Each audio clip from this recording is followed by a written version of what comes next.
Gap రాలేదు తీసుకోవాల్సి వచ్చింది అంటూ మళ్ళీ వచ్చేశారు ఆ కమలం నేత.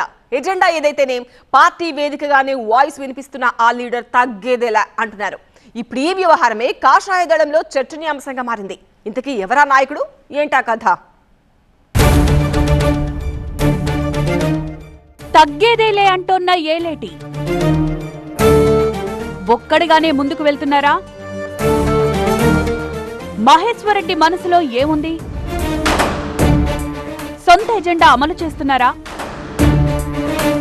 తెలంగాణ బీజేపీ శాసనసభాపక్ష నాయకుడు ఏలేటి మహేశ్వర్ రెడ్డి మరోసారి పొలిటికల్ గా యాక్టివ్ అయ్యారు. ఇంట్లో శుభకార్యం ఉండడంతో కొన్నాళ్ల పాటు పార్టీ వ్యవహారాలకు దూరంగా ఉన్న ఏలేటి ఎట్టకేలకు మళ్లీ జోష్లోకొచ్చారు.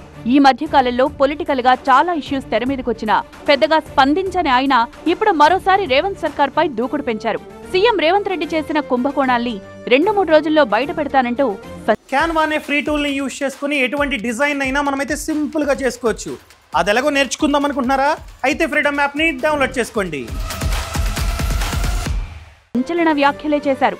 ఏడాది పాలనలో కాంగ్రెస్ చేసిందేమీ లేదంటూ ఎద్దేవా చేసిన ఏలేటి మరోసారి కేబినెట్ పై తీవ్ర ఆరోపణలు చేశారు. తెలంగాణలో కాంగ్రెస్ ప్రభుత్వం వేల కోట్ల కుంభకోణాలకు పాల్పడిందన్నది మహేశ్వర్ రెడ్డి చేసిన తాజా ఆరోపణ. ఈ స్కాముల్లో ఏ మంత్రులు ఇన్వాల్వ్ అయ్యారనే విషయాన్ని త్వరలోనే ఆధారాలతో సహా ప్రజల ముందు పెడతామంటూ బాంబు పేల్చారు ఈ బీజేఎల్పీ నేత. అయితే మహేశ్వర్ రెడ్డి తీరుపై అటు రాజకీయ పక్షాల్లోనూ ఇటు సొంత పార్టీలోనూ రకరకాల గుసగుసలు వినిపిస్తున్నాయి. పొలిటికల్ గా ఒక పార్టీ శాసనసభాపక్ష నాయకుడిగా ఉన్న మహేశ్వర్ రెడ్డి సొంత ఎజెండా అమలు చేస్తున్నారనే చర్చ జరుగుతోంది. అసలు ఆయన మనసులో ఏముందన్నది అర్థం కావడం లేదని కమలం నేతలే భావిస్తున్నారట.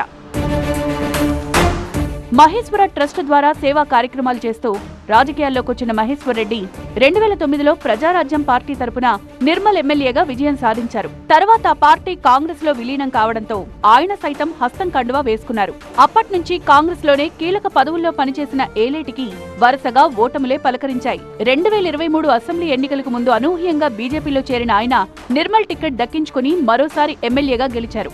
అంతేకాదు శాసనసభాపక్ష నాయకుడిగా ఆయనకు కీలక బాధ్యతలు కట్టబెట్టిందా పార్టీ.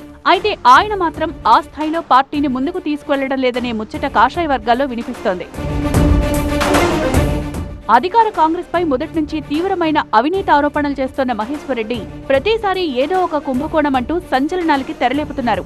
ఆధారాలతో నిరూపిస్తామంటున్నారు. అయితే కొన్నాళ్లు పోగానే ఆ అంశాలు మరుగున పడిపోతుండడమే రాజకీయంగా చర్చకు దారితీస్తోంది. రాష్ట్రంలో బీజేపీకి 8 మంది ఎమ్మెల్యేలు 8 మంది ఎంపీలు ఉన్న ఎల్పీ నాయకుడిగా మహేశ్వర్ రెడ్డి ఎవరినీ కలుపుకు వెళ్లడం లేదనే విమర్శలు సొంత పార్టీ నుంచే వినిపిస్తున్నాయి. సొంత ఎజెండాతోనే ఆయన ముందుకు వెళ్తున్నారనే అసంతృప్తి తెలంగాణ కమల దళంలో కనిపిస్తోంది. తాను అనుకున్నది పార్టీ వేదిక నుంచి చెప్పడమే తప్ప ఆయన అందరితో చర్చించడం లేదట. కీలక నేతలతోనూ కలిసి ముందుకు సాగడం లేదట. కాంగ్రెస్ పై ఆయన చేస్తోన్న ఆరోపణలు కూడా అలాగే ఉన్నాయన్న అభిప్రాయం వ్యక్తమవుతోంది. మీడియా ముఖంగా విమర్శలే తప్ప అంతకు మించి ముందడుగు పడట్లేదు అన్నది మహేశ్వర్ రెడ్డి విషయంలో కమలం క్యాడర్ అసహనానికి కారణంగా తెలుస్తోంది. మరోసారి విజృంభిస్తానంటోన్న మహేశ్వర్ రెడ్డి ఇప్పటికైనా అందరినీ కలుపుకుని వెళ్తారా, తన దారి ఎప్పటికీ రహదారే అంటారా అనేది ఇప్పుడు సస్పెన్స్.